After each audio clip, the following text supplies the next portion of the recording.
If you've watched any of my videos over the last few months, you know that I have been working really hard on trying to replenish my emergency fund. I had to dip into it big time to move house twice in 12 months. So I moved house last November and it didn't quite work out. There's lots of videos on there if you want to go back and have a look. And then I moved out again at the end of May, beginning of June. And because I had to do that, I had to take a big chunk, nearly all of my emergency fund, to be able to do so. It was important that we did. Mine and my son's mental health was suffering. My son's mental health is extremely better. He is much happier where we are now. I am much happier where I am. I absolutely love this apartment. It's wonderful and my landlord is fantastic. However, it still has had some damaging effect on me that I'm still working through. But apart from that, I had to focus on replenishing my emergency fund. I also had to lend a little bit of money from my family, which I hate being in debt, but I have actually paid all that back now. And then I started working completely on replenishing my emergency fund. But what I realised the other week when my son was with his dad was that I have actually been neglecting all my sinking funds because my focus has been on my emergency fund. And I had to sit down and write down a list of sinking funds that I would like to have and then deem what was important to have right now and which ones I would just have to figure out as and when the bill came in. And in today's video, I want to give you the 15 sinking funds that I think are important for my life, and maybe they might be important for your life. It's just giving you some idea of what sinking funds you may or may not want to put in your bank and in those little pots or cash envelopes or whatever way of saving that you do. But before I go into it, I want to acknowledge one thing. Now, I'm a single mum on a budget and I lost everything, my marriage, my house, my business, all within 4 weeks. So I know what it's like to start from absolute scratch. As well as all that, I was 6 months pregnant and going through all that at the same time. So I do understand what it's like to rebuild from nothing. So if you are in a position where you are living paycheck to paycheck and you feel that there is nothing spare, when I go through these 15 sinking funds, please don't think that you need to do every single one, and don't let it panic you or freak you out, because you don't need to do all of them. You can just do one that you think is the most important, or it can be something that you can aim towards once you start being able to figure out your money, maybe earn a little more, maybe sell some stuff on Vinted, or maybe just find other ways of making money. And if you'd like me to do another video on how to make more money at home or as a single mum, then do let me know in the comment box below. I don't want anyone to feel panicked or have anxiety because you don't have these sinking funds. If all you're doing is being able to pay your bills, keep a roof over your head and your children's head, food in your stomach and clothes on the back, that's good enough. That is more than enough. Don't worry about the sinking funds. But if you are in a position where you can put £2 or £5 a week away for a sinking fund, then this might help you of which ones that would be of relevance to you, of importance to you, and which ones that you can just push to one side for now. But first, let's talk about what an emergency fund is and what a sinking fund is. So an emergency fund is for any unexpected things that could go wrong, like your car unexpectedly goes wrong, the washing machine goes wrong, the boiler goes wrong, your pet needs an emergency operation and you've got a big vet bill. That emergency fund is something that you're saving for the unexpected, for just general life kicking you in the butt type of thing. And it's also if you lose your job or lose an income source or your partner loses their job, you've got some money saved up to one side to help you through just in case. Now, people say the first thing you need to do is get a £1,000 sinking fund. I always say just try and get your first 100, then build it to 200, build it to 500 and go from there. What you're aiming for is 3 to 6 months of all household bills, everything that you have an expense now, you want 3 to 6 months of all of that ready in an emergency fund. So if anything does go wrong, you've got a good amount of money to be able to help you out rather than dipping into your own bank or into credit cards. The sinking funds are for anything that is coming up that you know you are going to have to pay for. This could be Christmas, birthdays, your car MOT, school uniforms, and anything that you know that you have to pay every single year for. Then you can start adding little pots in banks. So a lot of banks do these little tiny pots now. You can do a lot of online banks, or you could do cash envelopes as well if you want to do it that way. But you've got all these little pots that you can put money in, and it saves up for certain events that are going to happen every single year. And we never do it, and then we're caught out, and then again we're using our money or we're putting it on credit card. So by saving a little bit throughout the year, every single week, it all adds up, and it's going to make it much easier when that bill or that event comes up. So that's the difference between an emergency fund and a sinking fund. So now let's go into the 15 sinking funds that may be helpful for you. So number one, the first one, everyone's going to go, obviously it's one of the first ones I'm going to say, is your Christmas fund. We know Christmas comes every single year, and nobody gets organised. And a lot of people on my comments, some people are with me for the Christmas content, and some people are like, no, it's summer, I'm not going there. And I absolutely respect and understand it, but I am a planner. I love to plan everything that I need to do so that I can have a bit of a stress-free Christmas, which is why I've also got my own Christmas planner, which I'll link in the description box below for you. It's on Etsy, so that you can just go and purchase the Christmas planner, and it is very detailed and it has everything in there to do with Christmas, and so things are not going to catch you out. And the earlier you plan, the less stress you have for Christmas.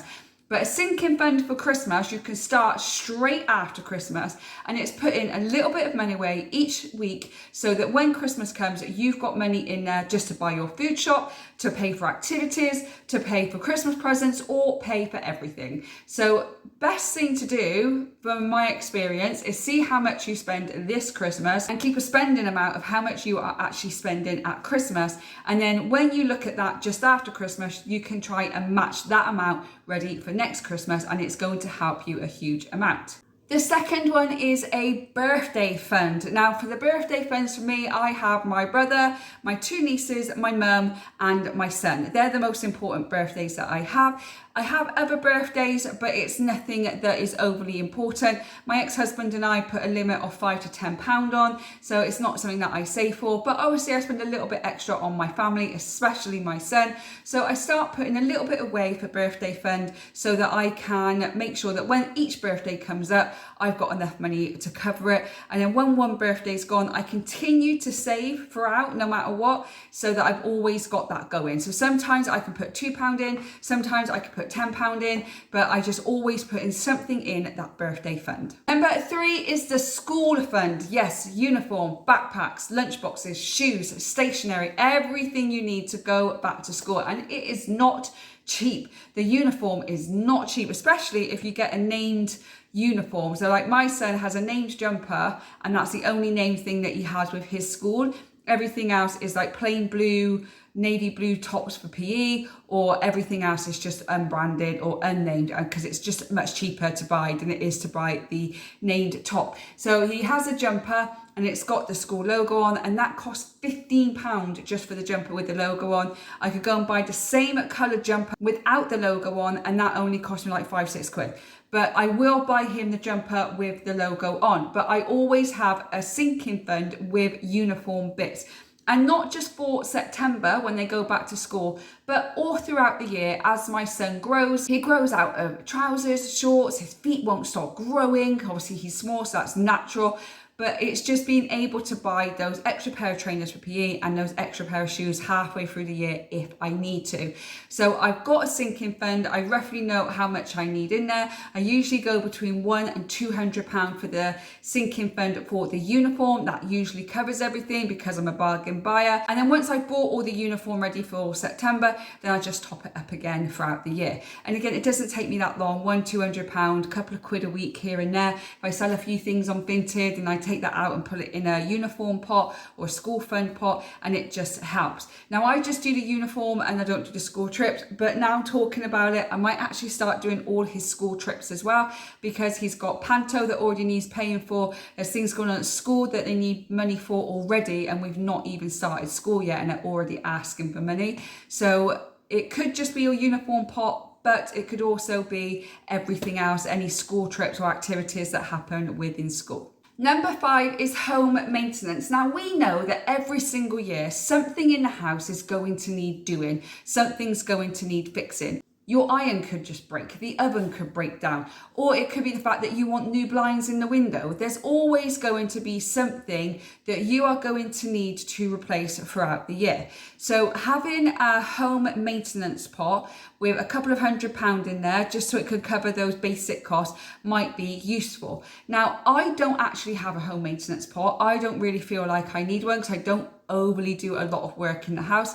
I don't feel that I need it, but if you feel that you do need it or just want to cover some of your expenses, having a home maintenance pot would be helpful. Number 6 is medical and dental. I mean, prescriptions are expensive. Like, just to get well, they're really expensive. And also glasses, if you go to the opticians and getting glasses, they're also quite expensive as well. But also if you have to pay for your dental work as well. So some people don't have to pay for their dental work if they're on universal credit. Obviously minors don't have to pay, or if you're older you don't have to pay for dental work. But if you are an age and you don't claim any benefits, then you are going to have to pay for dental work done, and they are not cheap either. They can be rather expensive as well. So having a sinking fund with any medical and dental stuff that needs doing might actually come in useful. And if you're very lucky and you don't need to spend any of it for a year on any prescriptions or anything, then it just rolls over until something does happen. And maybe you can get to a certain point,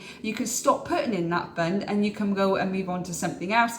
And then if you do have to use it, then you can go back and use that in the future. Number 7, this one doesn't matter to me so much because I don't actually have a pet of my own. But if you have a pet, it's good to have a sinking fund there for any vet bills. They have to have their injections and their vaccinations every single year. It needs to be kept up to date. So you will need to pay for those as well. Also, anything else like pet insurance that comes every single month, or maybe you pay annually. So having a sinking fund for your pet would actually be a really good idea, because sometimes those vet bills are not cheap. When we had our dog Toby, it was very, very expensive for the medication and the vet visit. It wasn't cheap. So having some kind of sinking fund just for your animals, then that's going to be a good idea and help you out in the long run. Number 8 is a holiday fund. Now this could be your big yearly holiday if you go abroad, or you do a UK holiday, or a home or a staycation, or whatever it may be. Then having a holiday fund where you can go on day trips, you can pay for the actual holiday itself, you can get your spending money, and you can give a little bit of money for the kids for their holiday. Having a holiday sinking fund is really important. Now, unfortunately, that is something that has had to be put aside for now, because we unfortunately can't afford a holiday this year. We have to save for an emergency fund, other things that we need going on. But I have been taking my son out on day trips and not spending as much money for him. If you are on my Facebook group Solo Mum to One, I'll link in the description box below for you. Every single week over the summer holidays, I am putting what I've actually spent in the summer holidays week by week. And I think the first week so far I spent like £93, and then the second week I think I spent £35, and it kind of goes from there. So I'm trying to do it on a budget, as well as give my son some memories and a good summer holiday. Number 9 is a clothing fund. Now, kids grow out of clothes so quickly, and in the summer you can pretty much get away with your shorts, unless they're shorty shorts, but you can pretty much get away with it. But when it comes to the autumn and the winter, and you have to wear the trousers and joggers, and I'm dreading it because I know that my son's trousers are going to be up by his ankles. I really need to do a try on before he goes back to school, and then try and get some trousers and joggers and jeans in the sale. Even though my son would wear shorts all year round if he could, it is going to get colder and he will need something longer on his legs. You kind of have to buy new clothes for your kids on a regular basis, and they grow so fast you feel like you've just done one shop, and then a few weeks later you feel like you're doing a whole nother one. Not only that as well, they have new shoes too. Obviously their feet, my son's feet just continue to grow like all the time, just I'm always buying them new shoes. And not just that, they all want this new stuff, don't they? Like my son at the moment is getting into Adidas and Nike and the brand names, and I want to spoil him, but it is overly expensive. So having a clothing fund that you put money in each week means that if you need to go and buy a new pair of shoes, or you need to buy some new clothes for the holiday, you've already got that sinking fund, a little bit of money to go towards it. Number 10 is a tech fund. Yes, technology is what we all need these days, and not just for our kids, for the new phone or the new tablet or the new laptop, But sometimes our own phones just get a bit worn out and we need to go and buy a new phone. Laptops could break, spillages could happen, and the cat could knock the TV off the wall. I've watched it on TikTok, I know that it happens.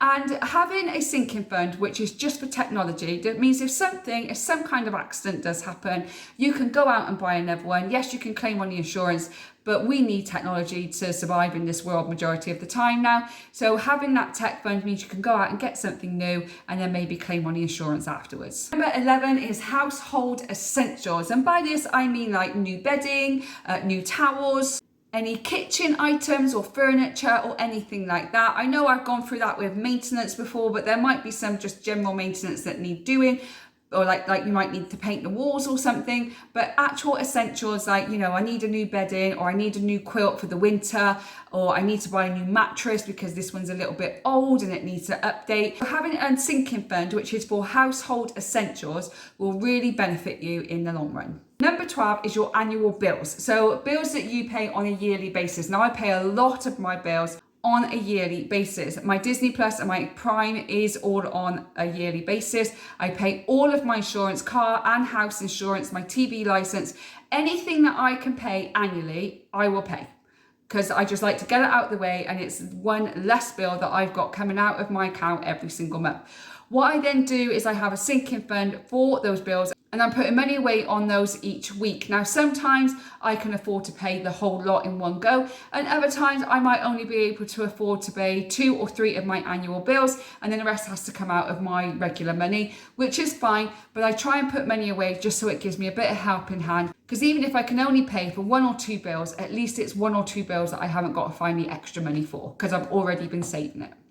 Number 13 is the children's extracurricular activities. So my child loves to play football. He actually plays in a football team, and he is thinking of joining a football academy as well. So that's going to be extra money. He also does swimming lessons, but my ex-husband pays for that. He also does tutoring, which my ex-husband pays for. And I obviously pay for martial arts as well. So I do the football and the martial arts. My ex-husband does tutoring and he does swimming, so I don't have to pay for those 2 bills, but I have to pay for the others. And that alone, the academy, if he decides to join it, we're not sure yet, it's going to be around £60 a month. His football team is around £25 a month, and his martial arts is just under £50 a month as well. So I am thinking, seeing if I can pay any of those annually, so I can just pay it all in one go, and then I can do a sinking fund for the annual bills like I did before. Or it's just making sure that I've got money put away each month, so that if I'm short one month and I can't afford the £47 for his martial arts, I know I can dip into my sinking fund and pay it out of that. This could be anything. My nieces do stage school and they do dancing, and some people might do some technology stuff. There's lots of different things that kids do after school. So if you do pay annually, or you just want to save that little bit of money, so if you're caught short one month, then you can do it. Or if you need to buy any uniform for them as well, then you can obviously add you can use that sinking fund money to pay for that. Number 14 is your self-care fund. Now, I don't have one of these because I don't feel like I need to do a lot of self-care, just the basics really. But if you are someone that needs to have quite a lot of self-care because it makes you feel good, then having a sinking fund where you have money there that you can buy things, like maybe you dye your own hair, or you save up for your haircuts to be done professionally, your skincare, or maybe you want to go and get massages once a month, whatever it may be, and whatever works for you to make you feel good, you can have a self-care sinking fund. I personally don't have one. Love to know if you would have one. Let me know in the comment box below, but I don't really have a self-care fund, but it's something that you can have. And the final one, number 15, is your future goals fund. Now, this is quite an important one, but it's one that a lot of people don't have because they feel there are much more other sinking funds they need that are going to be more necessary for them and their children. And obviously, saving for your future goals is important. This could be saving for a house, saving for a new car, saving for some qualifications or training. If you watched my video a few weeks ago, or not sure whether to take my PT course or not, I'll link that in the description box below for you. But you could be saving for taking some qualifications or some training or some driving lessons. So if you've got a goal for the future, you could have a sinking fund where you're putting money away for that. So when you get to that point, you've got all that money set aside ready to go. So those are my 15 sinking fund ideas. You don't need need to do all of them. You don't need to do any of them if you are living paycheck to paycheck and it's just something that is not viable for you to do right now. That is absolutely okay. That's absolutely fine. Please don't feel anxiety or that you failed or anything else, because I know that I felt that way when I started all this journey. You are doing amazing just with what you're doing. If you have a roof over your head, if you have food in your stomach and you have clothes on your back and you're doing the same for your children, you're winning in life, and that's all that matters.